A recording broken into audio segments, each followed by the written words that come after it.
Children pulled alive from the rubble as the desperate search for more survivors of Turkey and Syria's earthquake continues. At the epicenter of Turkey's earthquake, reports of looting as the desperate search for survivors goes on.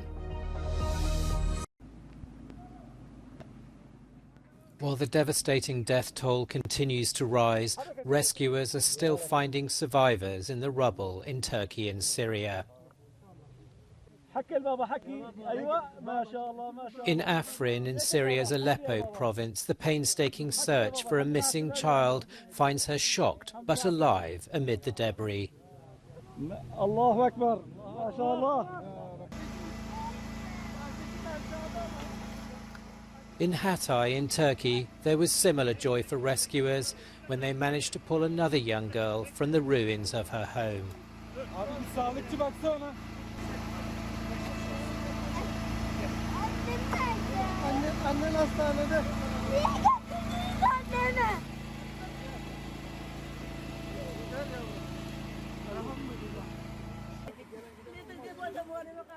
And elsewhere in Turkey, hopes of another rescue rise as cries for help are heard from the rubble of a building in Adıyaman.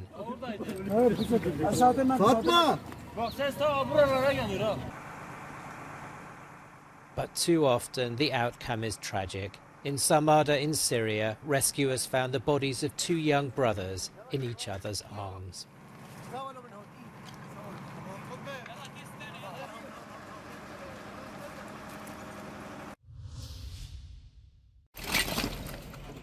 More than 45 countries are responding to an urgent call for aid from Turkey. Dozens of nations and organizations have offered to assist rescue efforts in Turkey's southeast and Syria's northwest after Monday's earthquake disaster, which has killed thousands of people. Spain is flying equipment and specialist teams to help find survivors, one of countless EU countries who are sending their support to Turkey. Meanwhile, in Syria, Russian soldiers stationed there are helping to clear debris. Moscow is also sending 4 plane loads of rescuers and equipment to Turkey. The US has said it is committed to helping residents on both sides of the Turkey-Syria border devastated by the quakes. But Washington has ruled out dealing directly with the Syrian government. Greece, which often has difficult relations with Turkey, has sent a large team of 21 rescuers, 2 rescue dogs, a special rescue vehicle, a structural engineer, 5 doctors and seismic planning experts. Israel too is sending aid to Turkey, but relations with Syria are more hostile. However, Israeli Prime Minister Benjamin Netanyahu has said he has also approved a request for humanitarian aid for the country, received through a diplomatic official. Meanwhile, the frantic search for survivors goes on.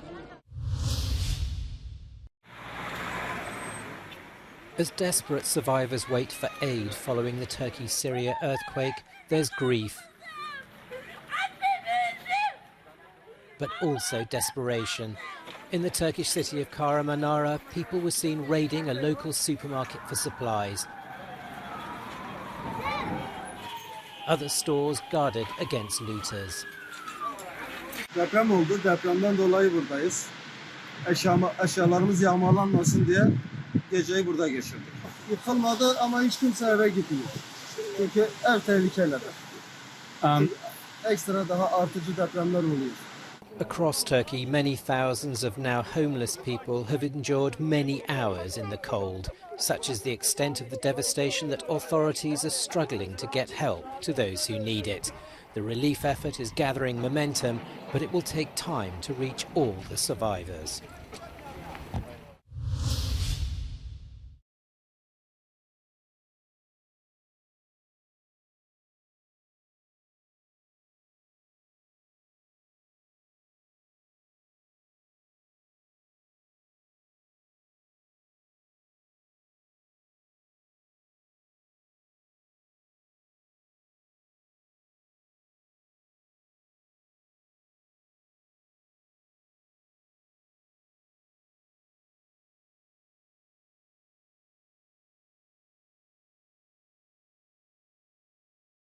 According to the Ukrainian army, its forces have repelled attacks on 14 settlements around Bakhmut over the past 24 hours. The destruction in a village located north of the fiercely embattled city is vast. With no hint of the war moving towards the negotiating table, the UN Secretary-General Antonio Guterres has issued a stark warning. The Russian invasion of Ukraine is inflicting untold suffering on the Ukrainian people with profound global implications. The prospects for peace keep diminishing. The chances of further escalation and bloodshed keep growing. I fear the world is not sleepwalking into a wider war. I fear it's doing so with its eyes wide open. And as if to illustrate the concerns by Ukraine's neighbors, Patriot missile batteries that Poland acquired from the US last year have been deployed in the country's capital, Warsaw, as part of military exercises. Poland is taking additional steps to strengthen its defense capabilities as Russia's war in neighboring Ukraine enters its second year. And the consequences of the war are all too real.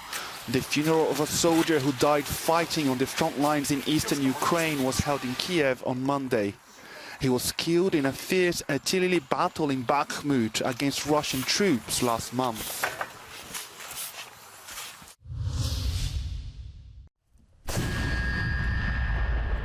Russian forces continue to bombard Ukrainian positions at several locations in Donetsk as they seek to gain ground along the front line.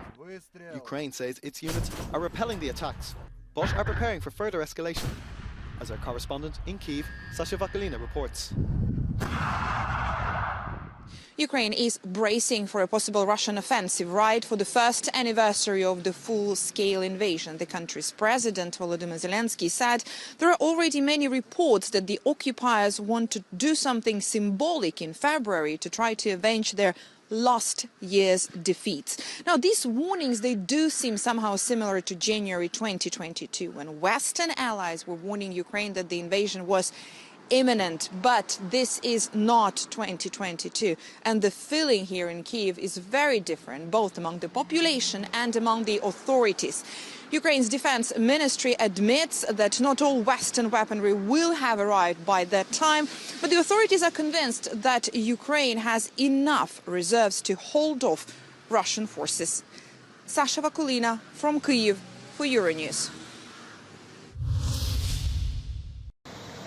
Landslides triggered by steady rain swept mud, water and rocks into several villages in southern Peru, killing at least 36 people. Videos surfaced on Monday showing the extent of the damage, with people being rescued from buildings and raging currents. Civil defense officials said that all of the bodies have been recovered in a remote sector of the country called Masiki. They added that an estimated 630 homes have been left unusable, with the landslide also hitting bridges and irrigation canals.